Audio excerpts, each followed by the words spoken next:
আমাদের জামাত ইসলামী ওলামা বিভাগের আয়োজনে 500 আলেম সব ঘরানা থেকে নিয়ে এসেছিল। কত? 500। ওনারা আয়োজন করেছিল 500, 750 উপরে আলেম এসেছে পুরা কুষ্টিয়া জেলা থেকে, সব ঘরানার।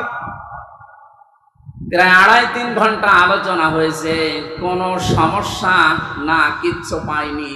আমি নিজেও ছিলাম। আপনি একটু ভাবেন তো, 5 তারিখের আগ পর্যন্ত 500 না 5 জন আলেম এক জায়গায় বসে নিরাপদে থাকতে পারত? স্বাধীনতার পরাধীন কি অবস্থা, বাস্তবতা এইটা। এই অনুষ্ঠানটা করতে হলে 5 তারিখের আগে 14 জায়গায় পারমিশন নেওয়া লাগতো, তারপরও অনুমতি মিলত না। এ মানুষগুলো তো সেই মানুষই আছে। এখন 14 জায়গায় অনুমতি না। ডক্টর ইউনূস বলেছেন, এদেশে কোরআনে কারিমের কথা ওইভাবে হবে, অন্যান্য ধর্মের কথা যেভাবে চালু আছে।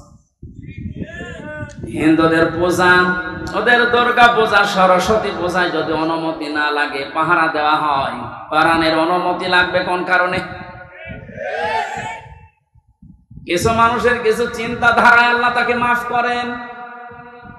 কবি নজরুলের জীবনে ওরকম আমল আমি ওনার জীবনী পড়ে পাইনি, কিন্তু কিছু কিছু কথা এত দামি, আমার মনে হয় আল্লাহ ওই কথাগুলোর কারণে মাফ করে দেবে।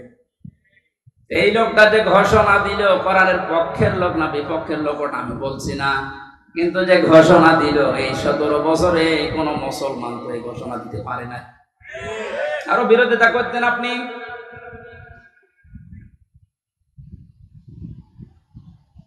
অন্যান্য ধর্মের অনুষ্ঠানে যদি অনুমতি না লাগে,